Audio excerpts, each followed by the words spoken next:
Es el momento en el que familiares de Esmeralda Moronta se despiden de ella después de ser vilmente asesinada. Por favor, ay, párate, que te está muriendo. Ay, Dios mío, párate. La Unidad de Atención a Víctimas de Género de la Fiscalía es un lugar al que solo se acude cuando hay problemas y se espera no volver. Allí, en la calle Puerto Rico del sector Alma Rosa, una mujer joven esperó pacientemente su turno. Su nombre era Esmeralda Moronta de los Santos, una repostera de 33 años, aunque algunas fuentes dicen que tenía 36 y era madre de 2 niños pequeños. Había trabajado duro para convertir su talento para la pastelería en un negocio llamado Estilo Pastelero, donde mezclaba el arte con el cariño. Pero ese día no llevaba una caja de bizcochos ni flores, sino un cúmulo de miedo. Iba a denunciar a su expareja por acoso, amenazas y un inquietante rastreo mediante GPS. Sabía que estaba en riesgo y había decidido dar el primer paso legal para protegerse. Mientras explicaba su situación a la fiscal responsable, la conversación quedó plasmada en un acta de declaración. En ese documento, la procuradora Mariana Álvarez detalló que la denunciante pidió orden de alejamiento contra Omar Tejeda Guzmán, un hombre de 42 años que se negaba a aceptar el fin de su relación. Le ofrecieron trasladarla a una casa de acogida, refugios destinados a proteger a víctimas de violencia. Aunque la funcionaria le advirtió que si no aceptaba la acogida, el Ministerio Público no sería responsable de lo que pudiera ocurrir, Esmeralda se quedó en silencio y decidió volver a su casa. La realidad emocional, la dependencia económica y la esperanza de que su agresor cumpliera su promesa de dejarla tranquila pesaban sobre su decisión. La vida de Esmeralda estaba a punto de convertirse en una tragedia para un documental de criminalística. Pero antes de iniciar, quiero enviar un saludo especial a Valera Mero Quesada, que me escribió: hola Tess, me encantan tus videos, disfruto mucho la manera en la que relatas cada historia, te veo siempre cuando estoy durmiendo a mi hija, Pía Dilana, no me pierdo ni un solo video tuyo. Espero que tengas una vida llena de bendiciones. Saludos desde Costa Rica. Un abrazo. Muchísimas gracias por tu mensaje. De verdad lo valoro muchísimo, Valero. Te deseo lo mejor a ti y también a tu hija. Te envío un fuerte abrazo hasta Costa Rica. Y nuevamente gracias por tu mensaje. También quiero saludar a Hilda Gómez, que me escribió: que el poder del Altísimo te bendiga siempre por el gran trabajo que haces. Muchísimas gracias, amén, también a ti, que Dios te bendiga, gracias por tu apoyo y también gracias por tu enorme mensaje. También quiero saludar a Julimex, que me escribió: hola de nuevo Tess, me encanta cómo sigues relatando tus videos. Ojalá puedas hablar del caso de Leila Montserrat, donde sus amigas la asesinaron y grabaron todo. Muchísimas gracias por tus palabras, Julie. Te envío un fuerte abrazo. Si quieres ver el caso de Leila Montserrat, solamente tienes que buscar Leila Montserrat Tess Misterios y ahí lo vas a encontrar. Te envío un fuerte abrazo. Y recuerda que si tú quieres ser saludado para un próximo video, lo puedes hacer de 2 formas distintas. La primera es con el botón de super gracias, que se ubica allá abajo, justo al lado del botón compartir, o también vía PayPal, ya que tienes el link en la descripción y en el comentario fijado probablemente. Y sabes que si lo haces de cualquiera de esas 2 maneras, recibirás un agradecimiento personalizado y un saludo de mi parte para un próximo video.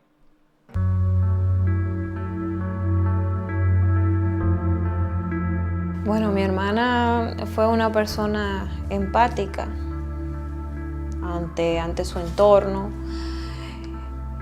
ante su comunidad, porque como emprendedor tenemos muchos retos. Antes de desgranar los hechos que condujeron al feminicidio, quiero mostrarles lo que investigué sobre la víctima, no por su tragedia, sino por su vida. Esmeralda nació en una familia humilde del Distrito Nacional y desde pequeña demostró un talento innato para la cocina. Su abuela le enseñó los secretos del merengue italiano y las mezclas perfectas para bizcochos. Con el tiempo ese hobby se convirtió en una pasión frustración que alimentaría su identidad adulta. En 2016, animada por familiares y amigos, Esmeralda inició un emprendimiento llamado Estilo Pastelero. El proyecto nació en diciembre de ese año con pocos recursos, pero con mucha dedicación. Diseñaba pasteles personalizados, decorados con música y flores de azúcar, y en cada receta intentaba plasmar la esencia de quien lo encargaba. Para ella no era una carga pasar una jornada completa realizando un bizcocho. Era una misión repleta de amor. Su enfoque con los clientes era íntimo. Todos son importantes para mí, crean un sentimiento, un reto, decía mientras reía.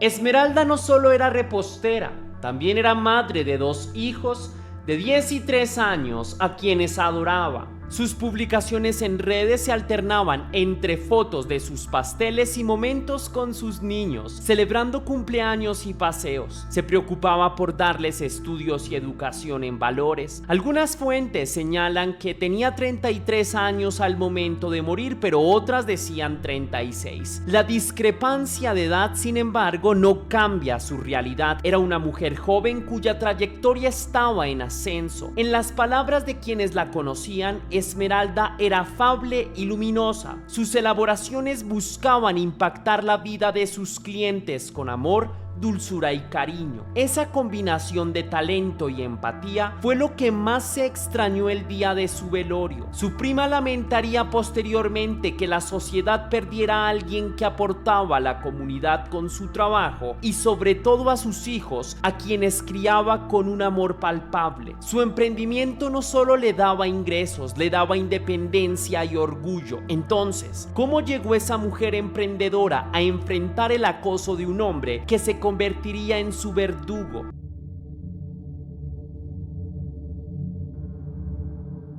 Los caminos de Esmeralda y Omar Tejeda Guzmán se cruzaron a finales de 2025 cuando él asistió a una fiesta donde Esmeralda exhibía sus pasteles. Omar, un hombre de 48 años, trabajaba como técnico en refrigeración y se mostraba amable y generoso al inicio. Había enviudado años atrás y buscaba compañía. Esmeralda, dedicada a sus hijos y su negocio, se sentía halagada por la atención de un hombre maduro. La relación se formalizó a principios de 2026 y al principio parecía armoniosa. Omar la ayudaba en entregas, celebraba sus éxitos y se ganaba la simpatía de algunos familiares. Sin embargo, las señales de alarma no tardaron en aparecer. Familiares relataron que Omar controlaba cada movimiento de Esmeralda. Quería saber con quién hablaba, a qué hora salía y cuánto tardaba en regresar. Ese control escaló hasta la violencia psicológica, acusaciones de infidelidad, reproches por atención a clientes, celos por sus publicaciones. Lo más inquietante fue el rastreo mediante GPS. Esmeralda descubrió que su pareja había instalado un dispositivo en su vehículo para seguirla en tiempo real. Él le escribía reclamando que se encontraba con otra persona e incluso la esperaba fuera de su negocio o de la casa de su madre. La relación, que apenas duró 2 meses, se convirtió en una pesadilla que le quitaría la paz. Al principio Esmeralda justificaba ese control. Está enamorado, tal vez tiene miedo de perderme, le dijo a su hermana Estefanía. Pero el acoso se intensificó. Omar la seguía cuando iba a entregar pasteles, pitaba el claxon de su automóvil frente a su casa en la noche y se quedaba horas esperando que saliera. Incluso golpeaba la puerta de su negocio fingiendo requerir un pastel solo para comprobar si estaba sola. Sus amigos y familiares comenzaron a notar la tensión en sus ojos. Su hermana Ámbar recuerda que Omar prometió ponerse para su hijo y dejarla tranquila, pero nunca cumplió esa palabra. Cuando ella se separó de él, había un acoso constante, una persecución. Él la acosaba porque él acostumbraba en problemas que ellos tenían anteriormente, porque él la golpeaba a él anteriormente. O sea, él le destruyó a él, le destruyó a ella su autoestima, su moral. O sea, era un tipo que estaba con ella, pero la tenía suprimida.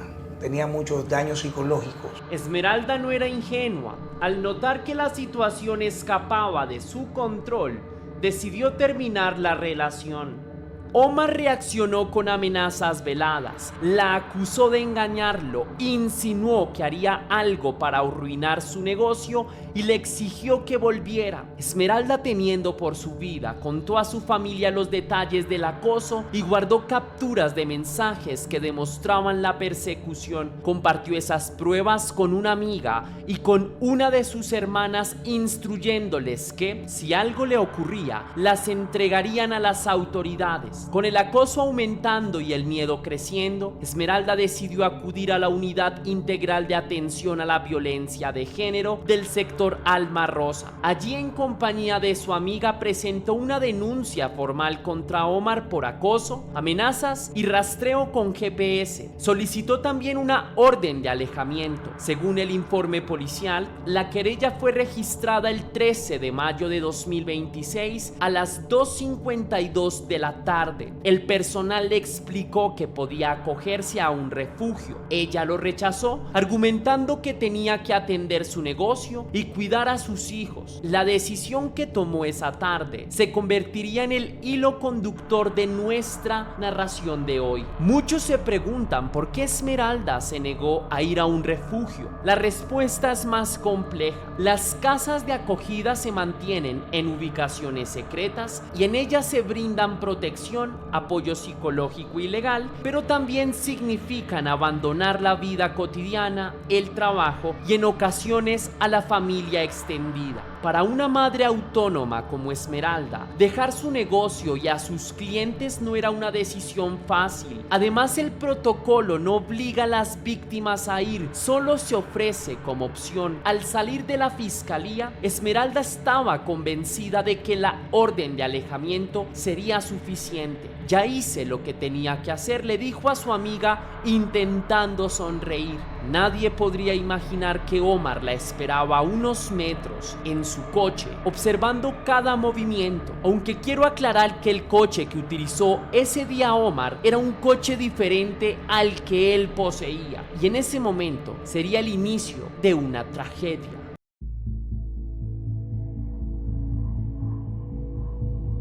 En la esquina de la fiscalía, una cámara de seguridad captó el momento en que Esmeralda salió con su amiga. A unos metros estaba una camioneta Hyundai Santa Fe oscura, estaba estacionada. Al volante, Omar esperaba en silencio. Cuando Esmeralda se percató de su presencia, su rostro cambió de seguridad a pánico. Esto surgió después de un llamado de Omar por su nombre. De inmediato ella comenzó a huir porque presentía que él venía no por ella, sino por su vida. Las imágenes muestran a Esmeralda abandonando el automóvil y corriendo a pie por la calle en zigzag, esquivando vehículos y peatones. Intentaba salvar su vida después de escuchar un disparo. El video difundido posteriormente en redes es espeluznante. Se ve como Omar sale con un arma de fuego calibre 9 milímetros y la persigue sin mediar palabra. Esmeralda grita y golpea al agresor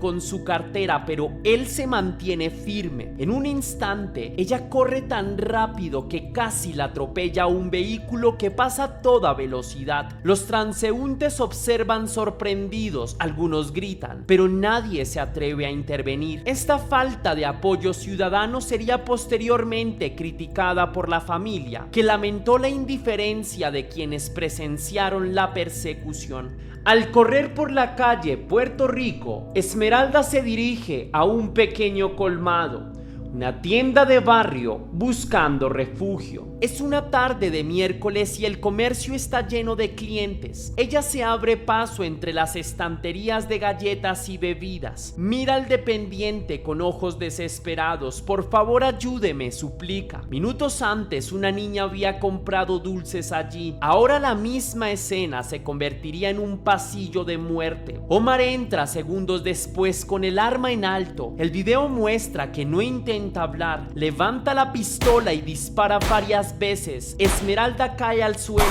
entre las neveras. Las botellas de cerveza se rompen con el eco de los disparos. Va allí y la remata. Los clientes se esconden detrás de las cajas. El dependiente corre a la trastienda. Entonces ahí él estaba muy cerca, venía, le da el primer disparo cuando ella dobla, que es en la parte de aquí en la espalda baja, y cuando le da ese, ella cae. Cuando ella cae, entonces él ahí va y la remata.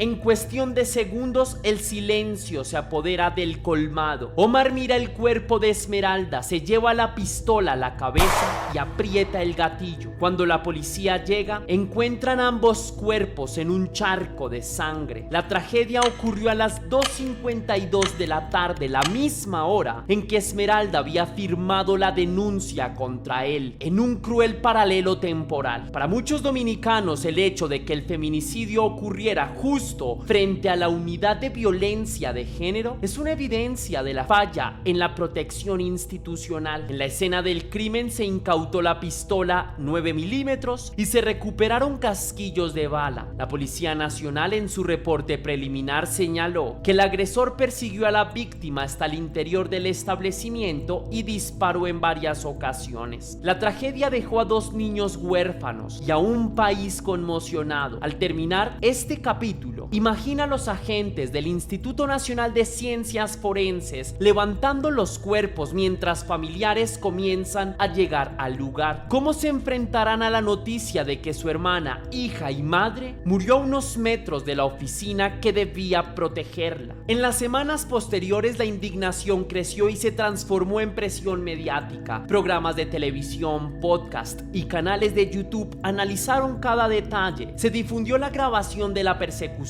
con narradores y analistas desglosando los pasos de Esmeralda y Omar en cámara lenta. En uno de esos programas, una periodista entrevistó a expertos en psicología que explicaron el ciclo de violencia en las relaciones tóxicas. Los agresores controlan mediante manipulación, rastreo y aislamiento hasta que la víctima intenta escapar, momento en el cual la violencia se intensifica. Se revelaron también aspectos de la vida de Omar. Había tenido antecedentes de violencia contra otra pareja, trabajó como técnico y, según vecinos, era taciturno y celoso. En 2019 había recibido una orden de alejamiento de otra mujer, pero el caso se archivó sin que se estableciera seguimiento. Estas revelaciones reforzaron la percepción de que el sistema no solo falló con Esmeralda, sino que ya tenía un patrón de negligencia. A nivel jurídico, sin embargo, su muerte fue archivada rápidamente al confirmarse que el agresor se había quitado la vida. No habría un juicio penal, lo que dejó un vacío de justicia para la familia. A pesar de la ausencia de un juicio formal contra Omar, la fiscalía decidió abrir un proceso disciplinario contra el personal que atendió la denuncia de Esmeralda. Se citó a la procuradora de la unidad y a los asistentes administrativos para rendir testimonio. Algunos defendieron que cumplieron el protocolo, otros reconocieron que pudo haberse hecho más. En las audiencias trascendió que la unidad contaba con solo 2 patrullas para toda la zona y que ese día estaban ocupadas. Esta falta de recursos se sumó a un debate sobre la inversión en protección para las mujeres. En paralelo, la familia de Esmeralda inició una demanda contra el Estado por negligencia. Argumentaron que la firma del acta de no responsabilidad no era ética ni moralmente aceptable y que la institución debió garantizar un acompañamiento. La demanda abrió un nuevo capítulo donde los abogados se prepararon para una batalla jurídica que pondría a prueba la legislación sobre feminicidios y responsabilidad del Estado. La sociedad civil siguió cada movimiento. Los colectivos feministas organizaron marchas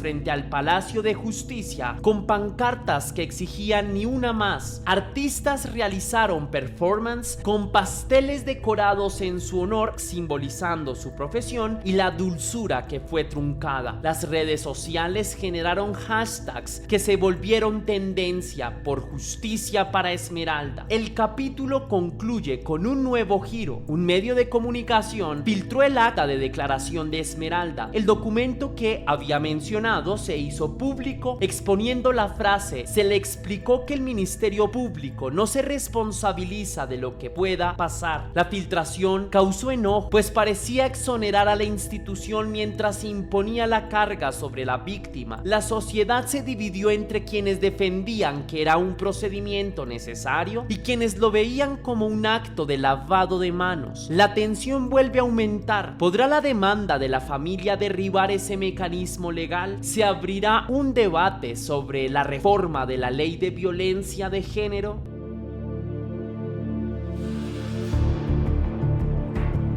Según datos de la Policía Nacional, en los primeros meses de 2026 se registraron 32 feminicidios en el país. El de Esmeralda fue el caso número 27, evidenciando un aumento preocupante respecto a años anteriores. Cada uno de estos casos tienen características propias, pero comparten un patrón: denuncias previas, órdenes de alejamiento no ejecutadas, agresores con antecedentes y un sistema de protección insuficiente.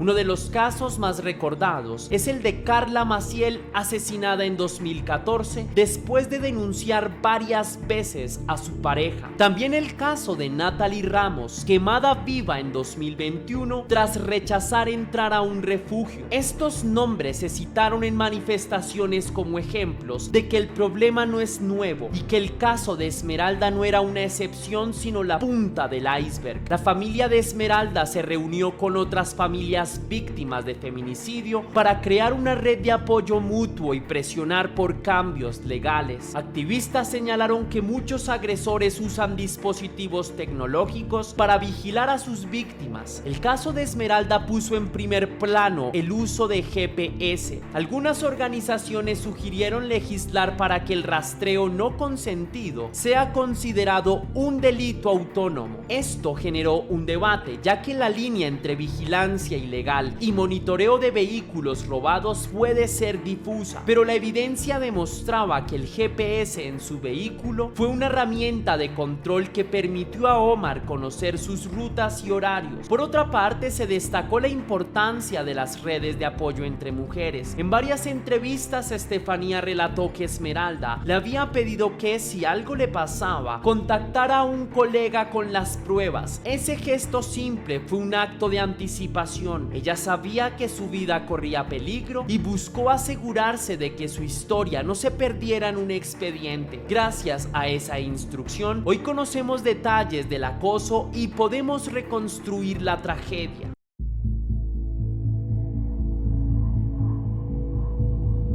Cuando analizamos un caso de feminicidio es tentador ver al agresor como un monstruo aislado. Sin embargo, entender el contexto que permite que un hombre vigile, persiga y asesine a su expareja nos obliga a mirar a la sociedad. Omar Tejeda Guzmán no nació agresor, se socializó en una cultura donde el control y la violencia se normalizan. Tenía 48 años, casi 15 más que Esmeralda. Había crecido en un barrio donde la resolución de conflictos a golpes era común y donde se enseñaba que los hombres dominan la casa. Según informaron vecinos a medios locales, Omar era taciturno, celoso y controlador. Había tenido antecedentes de violencia con una pareja anterior, pero nunca enfrentó consecuencias judiciales. Trabajaba como técnico en refrigeración y era conocido por su puntualidad y habilidad mecánica. Sin embargo, en su vida privada mostraba un carácter explosivo. Cuando comenzó la relación con Esmeralda, sus rasgos controladores se intensificaron. La diferencia de edad también generó un desequilibrio de poder. Él se sentía con derecho a supervisar sus actividades, a celarla y a exigir tiempo y dedicación que ella debía dedicar a su negocio y sus hijos. El acoso digital,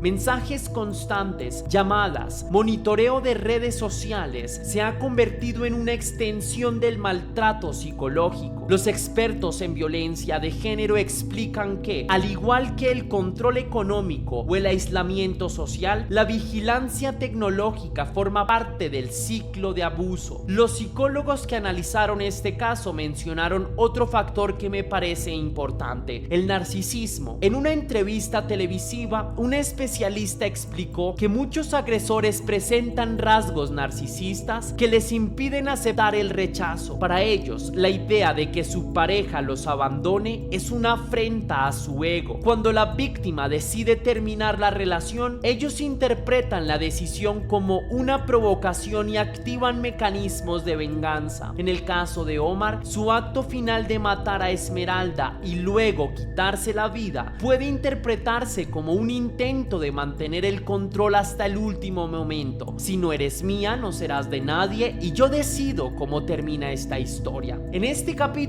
queda últimamente una mente perturbada, que es la del agresor, no para justificarlo, sino para entender esos componentes que se repiten en casos similares y que de alguna manera podría ayudar a alguien que pudiera estar atravesando una situación similar. La combinación de control, dependencia emocional, narcisismo y la idea patriarcal de posesión son factores que nos permiten prevenir futuros feminicidios al identificar señales tempranas de peligro. El legado de Esmeralda también impactó a la cultura popular. Documentales, podcasts y libros la mencionaron como un caso emblemático. Su historia inspiró a jóvenes emprendedoras que vieron en ella la fuerza para perseguir sus sueños y al mismo tiempo la necesidad de rodearse de redes de apoyo. El nombre de su negocio, Estilo Pastelero, dejó de ser solo una marca comercial y se convirtió en una bandera de lucha por los derechos de las mujeres. Pero antes de irme, quisiera recomendarte este video que tienes justamente por acá sobre el caso de Rudy Benavides, un hombre que no solamente terminó descuartizado, sino que además fue encontrado en ollas en una macabra escena. Así que si quieres ver todos los detalles, solamente dale clic aquí y verás toda la información. Gracias por acompañarme y que las dudas te acompañen.